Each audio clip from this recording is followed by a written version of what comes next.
மாண்புமிகு உறுப்பினர் ஜி.கே. மணி.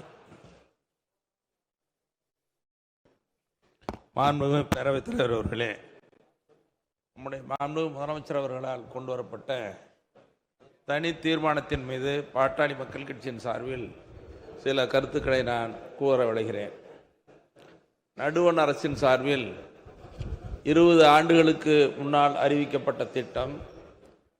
இந்த திட்டம் மகாத்மா காந்தி தேசிய ஊரக வேலை உறுதியளிப்பு திட்டம் என்ற பெயரால் காந்தியடிகளுக்கு பெருமை சேர்க்கிற திட்டமாகவும், அதே நேரத்தில் இது கிராமப்புற பொருளாதாரத்திற்கு மேம்பாடு காணக்கூடிய திட்டமாகவும் அமைந்திருந்தது.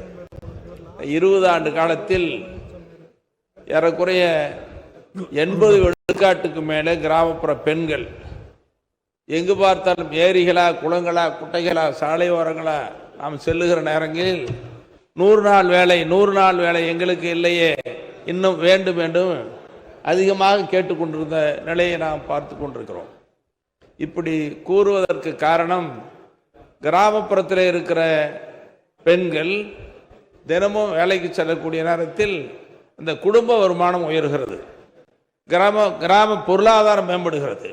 ஆக இப்படி கிராமப்புற பொருளாதாரத்தை மேம்படுத்துகிற, குடும்ப வருமானத்தை உயர்த்துகிற இந்த திட்டம் என்பதும், அதே நேரத்தில் நமது நாட்டின் விடுதலைக்கு பாடுபட்ட விடுதலை போராட்டத்திற்கு தலைமையாகி விடுதலை பெற்று தந்த அண்ணல் காந்தியடிகள் பெயரால் அமைந்திருக்கிற திட்டத்தை மாற்றி அமைப்பது என்பது எல்லோருடைய மனதையும் புண்படுத்துவதாகவே நாம் பார்க்கிறோம். ஏன் காந்தியடிகள் பெயரை மாற்ற வேண்டும் என்ற கேள்வியும் எழுகிறது. ஆகவே முதலமைச்சர் அவர்கள் கொண்டு வந்திருக்கிற இந்த தனி தீர்மானத்தின் மீது நான் சொல்லிக்கொள்ள விரும்புவது, மத்திய அரசு இந்த திட்டத்தை பெயரை மாற்றாமல் மீண்டும் மறுபரிசீலனை செய்ய வேண்டும். தமிழ்நாடு ஒட்டுமொத்த இங்கே முதலமைச்சர் அவர்கள் கொண்டு வந்திருக்கிற தீர்மானம் என்பது ஒட்டுமொத்த தமிழ்நாட்டு மக்களின் சார்பில் கொண்டு வந்த தீர்மானமாகவே நான் கருதுகிறேன்.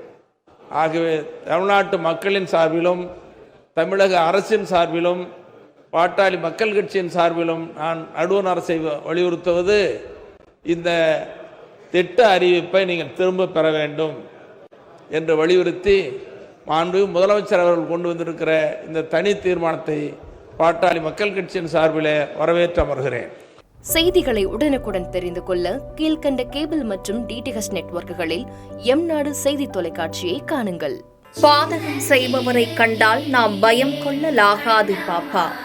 மோதி மிதித்துவிடு பாப்பா, அவர் முகத்தில் உமிழ்ந்து விடு பாப்பா. அண்மை செய்திகளை உடனுக்குடன் தெரிந்து கொள்ள இணைந்திருங்கள் எம்நாடு தொலைக்காட்சியுடன்.